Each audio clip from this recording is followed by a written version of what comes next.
వినాయక చవితి వచ్చిందంటే చాలు విగ్రహాలు తయారు చేసే వారి ఆలోచనలకు నైపుణ్యానికి పదును పెడతారు. ఎన్నో రూపాల్లో వినాయకుడి విగ్రహం తయారు చేసి తమ భక్తిని చాటుకుంటారు భక్తులు. ఇలానే బొజ్జ గణపయ్య బొజ్జ నిండా చాక్లెట్లతో నింపేశాడు ఔత్సాహిక భక్తులు. మరి ఆ చాక్లెట్ వినాయకుడిని మనం కూడా చూద్దామా?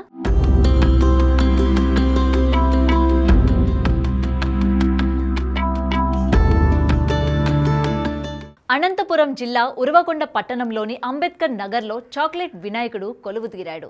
చిన్నపిల్లలకు ఇష్టమైన చాక్లెట్లతో వినాయకుడిని తయారు చేశారు. పర్యావరణానికి ఎలాంటి హాని చేకూరకుండా చాక్లెట్లతో గణనాథుడిని కొలువు తీర్చారు.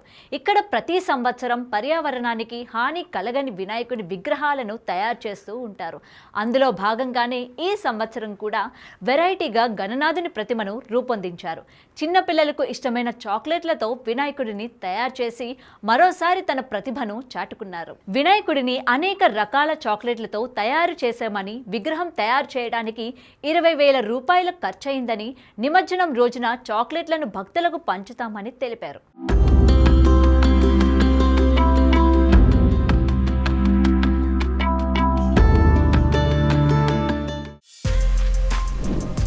For more videos like this, subscribe Big TV channel.